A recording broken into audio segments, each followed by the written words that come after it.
STS math solve. 1 নম্বর অঙ্ক, বার্ষিক শতকরা 10 টাকা হারে সুদে আসলে কোনো মূলধন কত বছর পর আসলের দ্বিগুণ হবে? সময় নির্ণয় করতে গেলে যত গুণ আছে তার থেকে 1 বিয়োগ কে হার দ্বারা ভাগ করে 100 দ্বারা গুণ করলে সময় বের হবে।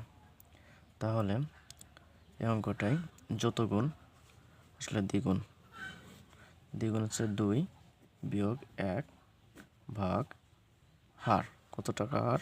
10 টাকা হার গুণ 100 টাকা।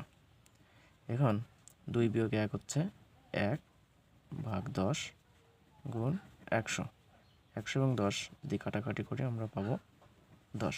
তো এইটা হচ্ছে নির্ণয় সময়, অর্থাৎ 10 বছর। কত বছর পর আসলে দ্বিগুণ হবে? 10 বছর পরে।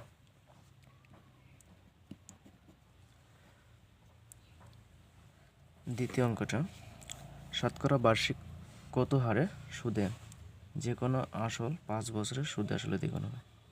তো এটাও নির্ণয় করার জন্য হার নির্ণয় করবো কীভাবে? সুদে আসলে যত গুণ তার থেকে 1 বিয়োগ ভাগ সময়, এর সাথে গুণ 100%। সুদে আসলে যত গুণ, সুদে আসলে দ্বিগুণ বিয়োগ 1 সময়, সময় কত? 5 বছর গুণ 100%। 2 বিয়োগ 1 1 ভাগ 5 গুণ 100%।